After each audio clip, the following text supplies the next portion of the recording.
Welcome everyone to LASA 2020 online and welcome to my presentation, Keys to Success, Exercise, Health and Wellness during COVID-19. My name is Tuire Karaharju-Huisman and I'm from HUR, Australia. Now I will start my presentation by telling you with my own corona story, as I had travelled to Finland to spend time with my 80-year-old mother when corona started taking over the world. On 1st of March, everything seemed to be relatively normal. Yes, we had been watching the news about how corona was taking the world, but we felt relatively safe. We were able to take walks, go shopping, and life seemed normal. But soon it all changed. Just a week after, the numbers started going up. People were returning from their ski holidays in Italy and Austria, where they had picked up the disease, and suddenly it couldn't be stopped anymore. On the 11th, 19 new cases, 13th, 156 confirmed cases, and the 16th, 272 cases confirmed. On that day, the Finnish government took actions, and they implemented the Emergency Powers Act for the first time since World War II. That day, people over 70 were told that they should avoid all human contact. They were told that they should stay at home and isolate. 2 days after, on the 18th, I flew back to Australia and I went to this empty airport. Only people around were those who were desperately trying to return home. As 10 minutes after my plane took off, Finland closed its borders. Now, when I got to Australia, I had my 2 weeks of quarantine and I had plenty of time to think, oh, really, what can we do? Everybody was told to isolate. We were told to stay at home. But we had to exercise somehow. And is there anything that we could do to try to motivate people to stay healthy? So I thought that maybe collaboration would be the right thing to do. And I contacted some of my friends. The initial contact was with my active attitude. And we thought about these home exercises, what we could do. On March 22nd, so a few weeks after, My Active Attitude actually shared their videos on their webpage about exercises you could do at home using different things, using cushions and milk cartons and everything else, exercises for your strength and balance. A few weeks after, on April the 3rd, we actually had created our first exercise sheet. Many people might struggle staying at home rather than going to the gym, and we tried to come up with exercises that could be alternatives for their normal equipment they would use. So we created this thing with different exercises, different alternatives for their normal gym exercises. Then I thought, what else could we do? And I knew that our newsletter was due anyway, so I recommended that we would turn this newsletter into a special COVID-19 number, as that would give us a chance to really discuss the benefits of exercise and give some practical implementations of why people should be exercising and what they should be doing while in isolation. We also managed to share stories of those sites that managed to stay open at that time during the first wave in Australia. But then I thought, how could we more emphasize? What else could we do to really emphasize the exercise strategies? What we normally try to do, what we could do during COVID-19, and then what should we be doing once we can go back to normality? And I thought about the idea of webinars. Now, the first webinar really was about COVID-19. What can we do? So we're really trying to discuss what are the health implications of isolation and how we could do to fight the negative implications. So the hot topics seem to be really muscle physiology, nutrition, health in isolation, and home exercises. So I was very happy that I could gather together 4 fantastic speakers, all specialists in their own field. Dr. Tim Henwood from Southern Cross Care to discuss muscular health, Nari Hobbins, who's an accredited dietitian, to discuss nutrition, Dr. Sharon Hetherington from My Active Attitude to discuss home exercises, and finally Bob Barnard from the Centre for Physical Activity and Aging to discuss health in isolation. Now, Tim was our first speaker with the talk titled Muscle Health Later in Life, Pushing Back on Disability. as normally this is what we try to do. We need to push back on disability, as we know that environmental changes can lower the disability threshold. If we do the right thing, we can try to keep the people healthier by proper rehabilitation and also ensuring their quality of life. But the thing is, not every exercise is equally good. Some exercises are better than others in battling disability. Muscle strength is one of these ones. So strength training, progressive resistance and weight-bearing exercises are brilliant in this task. By doing proper strength training, we really can increase our muscle mass and strength. We can increase bone mineral density. We can have a better sleep profile, and also we can increase the capacity of the activities of daily living. We can also decrease the symptoms of disease, both physical and mental, and we can decrease the falls risk.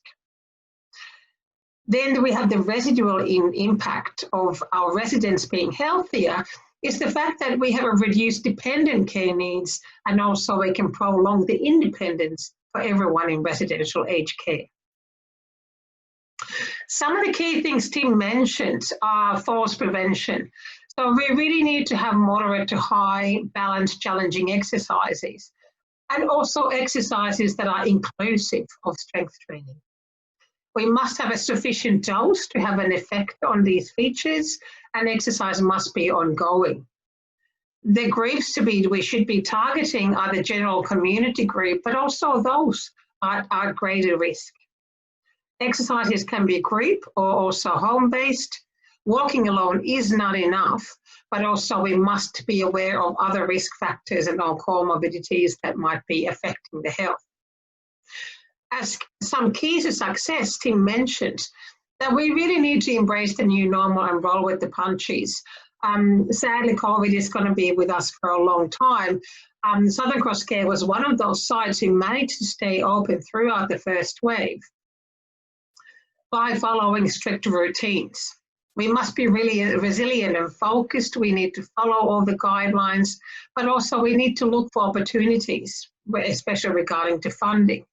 We must work together as a team, and we must embrace innovation and also new practices that we can come up with. But also we must accept things may never be the same and just try to push on and do the best we can. Our key point of strength training is also nutrition, as we need to have the right amount of protein from our nutrition to make things work. And we invited Nari Hobbit. One of the key things Nari initially said was the fact that we must remember that people in the younger adults that are below mid-60s are very different to those older adults. Whilst dieting could be beneficial for these younger, older adults, for older adults, weight loss is not necessarily helpful, as the muscle loss can be substantial. And also the lack of anabolic stimuli impairs rebuilding of muscle. So if we discuss the diet in older people, we must include good resistance exercises, as dieting alone in an older age group can be quite harmful. An important part of the diet to look at health and muscle health is protein. And for adults between aged 18 to 70, we're discussing 1 gram per kilogram of body weight per day.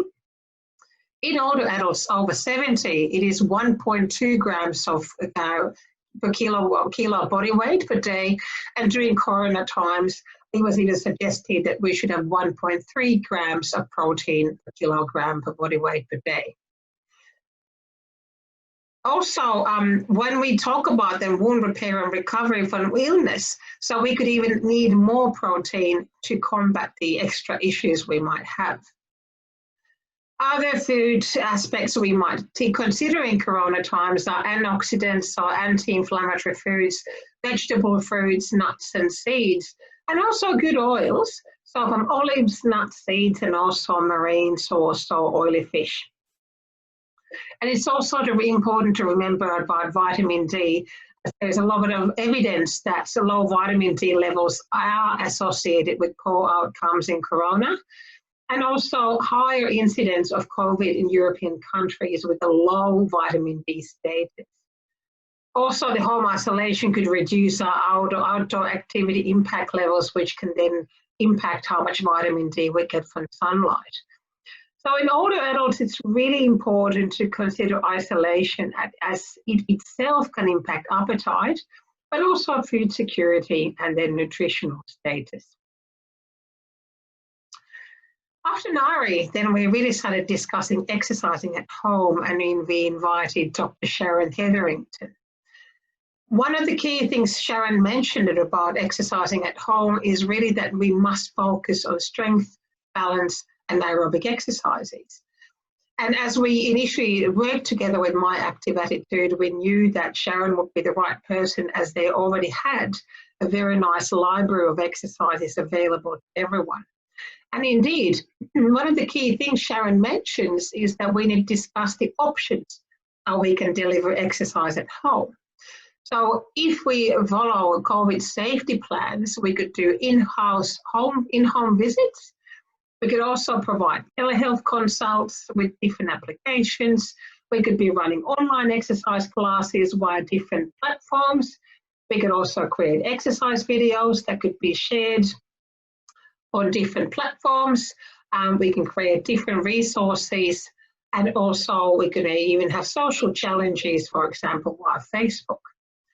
So the big thing about home exercises really is the resource creation. So collaboration with others, resource creation, creating YouTube videos, websites, different kinds of videos and podcasts, but also blog posts and instructional sheets. So there's a lot of materials we can provide to people to do the right thing and stay healthy at home. Our final speaker was Bob Barnard, who was from the Centre of Physical Activity in Ageing Central Adelaide Local Health Network, really talking about their COVID experience. Now, they had to do the change to telehealth very quickly. So on 17th of March, with 1 day of notice, all the health services had to be moved online. They had more than 350 clients that had to be transitioned to online care. And they were divided into 3 subgroups based on, with different strategies for different groups. So there was the high risk group with chronic heart failure, with pulmonary issues and those frail ones. There was the stable health people with managed conditions, but also there was the apparently healthy group with the stable conditions. They had to rapidly roll out various telehealth options, and also they had to rapidly train all staff so they could access all the online platforms. And also they had to start creating Microsoft Teams and Zoom meetings for all staff. So the telehealth supported physical activity. Really, people had to go through the goal of the service and discuss what were the patient risk factors, what was the technology available, what was the accuracy of the data, what kind of exercises could be prescribed, how was everything implemented and monitored, and also how would things be assessed. So quickly, overnight, a lot of planning had to go in action. But the outcome is that everything went really well. So majority of the clients stayed physically active. And also they had very positive outcomes with the increased use of technology. They remained in regular contact with the clients, as indicated that they were coping moderately well with self-isolation. And also they looked at the outcomes and home-based exercise prescriptions and also remote monitoring, and they will look further into how everything worked. The psychological health within the community, how does this impact older adults? And I think this has been one of the discussions throughout Australia and the world, is the loneliness and isolation. And I'm sure we will hear more about that. Now, for a second webinar, we really were hoping to look more towards the future and looking at the times when we return to normal, looking at times when people can return to gyms and then they can train properly. What should we then do? So then we invited 4 more speakers, people who are specialists in exercise in residential and community care, but also managers who could then discuss the business opportunity, but also innovation in care. So we came up with a group led by Dr. Jenny Hewitt from the University of Sydney, discussing residential care exercises. Dr. Justin Keogh, who's Associate Professor at Bond University, discussed community care. From Ballycara, we had Paul Johnson to discuss the business opportunity. And finally, we had Joe Boylan from Southern Cross Care to discuss the service innovation. Now, most of us actually have heard about Jenny Hewitt's Sunbeam program. The story behind the Sunbeam was that Jenny actually entered the aged care workforce from a sports physiotherapy background and was quite surprised on what exercise we were doing. And then she thought about maybe looking at the type, dosage and frequency, as they all matter to exercise. So what if all the studies we had been looking, what if they were doing the wrong type or dose of exercises? So she created the Sunbeam program, where there was a total of more than 220 people from 16 aged care facilities, all relatively frail with an average age of 87. They all took part in the Sunbeam project, standing for the strength and balance exercise in aged care. Now, Jenny had a set of strength equipment that she was doing at the exercise facilities, at the residential facilities, with the training principles of starting with initially quite moderately. And then once the people felt okay, they could increase, they could increase the resistance level. They also had a balanced training program for both the static and also dynamic exercises, and there was also a follow-up program. What they found out at 12 months, that there was a 55% reduction in force rate, and there was also an improvement in the physical performance scores without any adverse effects. The authors also found that they were saving costs, and they were able to calculate that by modelling the exercises, they could actually, Australian health economy could save $120 million annually. Some of the take-home messages that Jenny had for everyone is the fact that it would be good to have a total dose of 1.2 hours of exercise per week, having a progressive resistance training, and also the balance exercises. Also, she wanted to have, so both balance should be quite high challenging, both eyes opened and eyes closed, both static and dynamic. Our second author then to discuss the community health was Justin Keogh, discussing optimizing outcomes from exercise programs for community dwelling older adults. The first thing really that was good that Justin pointed out, that we really need to discuss what is therapeutic exercise, what may be the most important outcomes for most older adults. So we really looked at first the primary factors are we need to have functional performance of common activities of daily living and also cognition. So we try to come up with exercises that allow people to be independent. And secondary then, we really must look at muscular strength, balance, also body decomposition, and also the cardiovascular and respiratory function. Justin was part is another research study called Muscling Up Against Disability, the MUAD, that was done at Bernie Bray. In a quite similar way as Sunbeam, they had a setup of different strength training exercises, and also they were then doing a progressive strength training, and also quite dynamic and also static balance exercises. They had really nice outcomes from the MUAD, but also we could then have some learnings from our exercise prescription part. So really the progressive resistance and balance training are the two key forms of therapeutic exercise for most older adults. A variety of common exercise prescriptions can be useful, but progression is required, really focusing on the increased magnitude of load lifted for resistance training, and also increased progression for static to dynamic, larger to smaller base of support, lower to higher center of gravity, and pro and reactive balance exercises, so functional and also step training. So these findings really have been finded by so many people that progression really is the key, and we must always look ahead. Also, we should try to maximize retention and adherence to exercises. So we should really create a strong social and supportive environment. We should listen to the client's request to be able to motivate them. We need to make sure that the program focuses on these ADLs, the activities of daily living. So that's our main goal. But also we should provide them with regular feedback.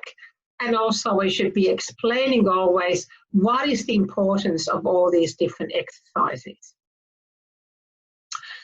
Then we moved on to the management field and really looking at for management points of what are the factors of why should we embracing exercise. Paul Johnson from Ballycara told us then their story. So one of the key aspects for them is the holistic model of wellness. So really exercise is a core focus, but it must be offered in a variety of ways. Also implementing the fact that social connection is equal value to the exercises. And also the mental well-being is a value add. So Ballycara had their sauna program going, but also in 2017 they started this short-term restorative care program, which was a short-term duration, high-intensity 8-week program of restoration. And now they actually have implemented this program in 41 different places across 2 regions in Queensland. And also then they have the coaching model with exercise physiologists and also as coaches. But they also have then a multidisciplinary team that engages with the general practice. On Paul's point, some of these keys to success really are the fact that you must invest in the right exercise equipment. So it must be equipment that is safe for everyone to use. And then you can have even the smallest increments on the increase of exercise. So with her equipment, it really is 100 grams that made it quite successful, especially the frail ones. It is important to invest in the suitable space and location, and this space should be accessible to all and it should be as visible as possible. It's important to invest in the right workforce. At Ballycara, the accredited exercise physiologist had been a great success for the program. But also you must be then investing in your brand and customer experience. So really do your best effort in providing that. Our final speaker for our 2 webinars was Joe Boylan from Southern Cross Care, really talking about the better for life and trying to make healthy the normal. And I think the values and the 4 key principles of Southern Cross Care are those to be implemented by all. So really the service is to embrace life. The people are there to value life. The environment's purpose is to enhance life and the governance is to promote life. And I think if we make this health promoting, person-centered, age-friendly and involved and proactive practices a lot everywhere, we really are scoring quite high. So in Southern Cross Care, what they do, they actually have an early intervention team that includes staff from different areas. So we have the allied health teams, and we have the personal trainers and lifestyle staff, all with slightly different key principles. But if you look at the list, force prevention is one of the key things in all these teams. So really what the important thing is here is that the whole team is working together.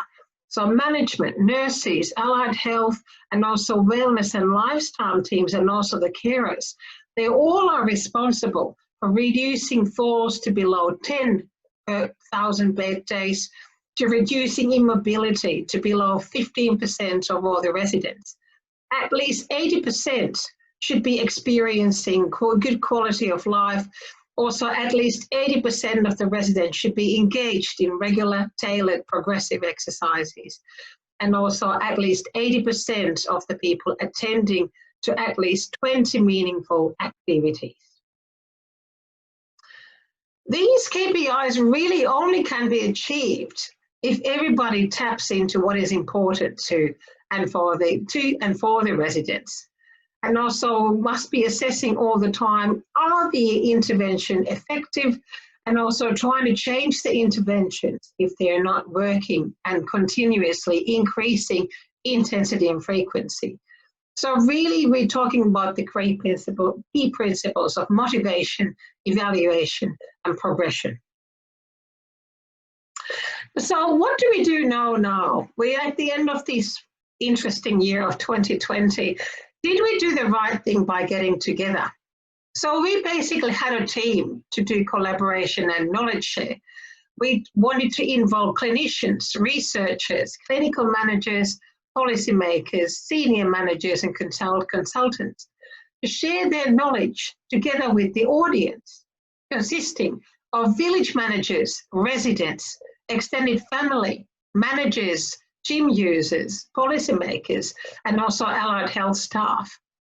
Often when we talk in conferences, we have quite sophisticated, we have a smaller circle that we talk to, but with webinars, we can really access everyone from the user to the managers, and we can really try to share the best practices knowledge to everyone. Now in May 2020, David Neiman wrote an article and stated, COVID-19 took just a few months to spread to nearly every nation on Earth while causing widespread morbidity and mortality. The data support the belief that severe cases of COVID-19 are more likely in older and obese individuals. This is indeed a wake-up call, a toxin to the world, that primary prevention countermeasures focused on health behaviours and hygiene demand our full attention and support. There's another paper published about the COVID times by Besanya and all that talks about the consequences of inactivity to cardiovascular health. So if people are inactive at home in isolation, there is cardiac atrophy and dysfunction, vascular remodeling, increase in arterial stiffness, and so on. But by motivating these people at home, by sharing the knowledge and encouraging and motivating people to exercise, rather than having the negative consequences, we can really start looking at the benefits of home-based physical activity to cardiovascular health. So improvements in fitness and exercise capacity, prevention of sedentary behaviour, better control of the cardiovascular risk factors, and also primary and secondary prevention of cardiovascular disease.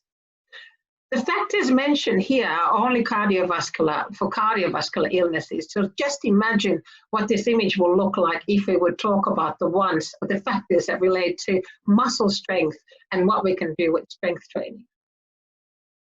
So we must continue this knowledge share. We must continue to collaborate, to share knowledge, to seek best practices, to innovate, to empower all the users, all the managers, all the staff, and also to believe that make it through. We must believe that we can make everybody's lives better. What do we think the keys are? Is knowledge, kindness, exercise, wellness, nutrition, and positivity. What we do must bring joy to people. It must be happy. It must be something we enjoy doing.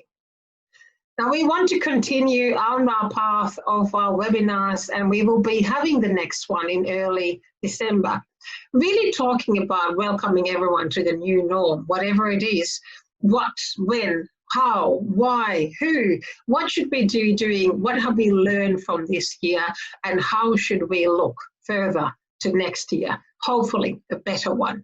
Whether it's COVID safe, but it's going to be COVID different. Maybe it's going to be the new norm that we're going to be living. So thank you for joining me via video to listen about these webinars. Now, during this whole LASA conference, we will be at our booth. We will be having more materials. All our webinars, all the slides and recordings can be accessed on our website. So please contact us, come and visit us, or check out our website, and we will be happy to talk to you more. And hopefully you can join us for the next webinar. Thank you again for joining me, and I hope you will be enjoying your LASA conference.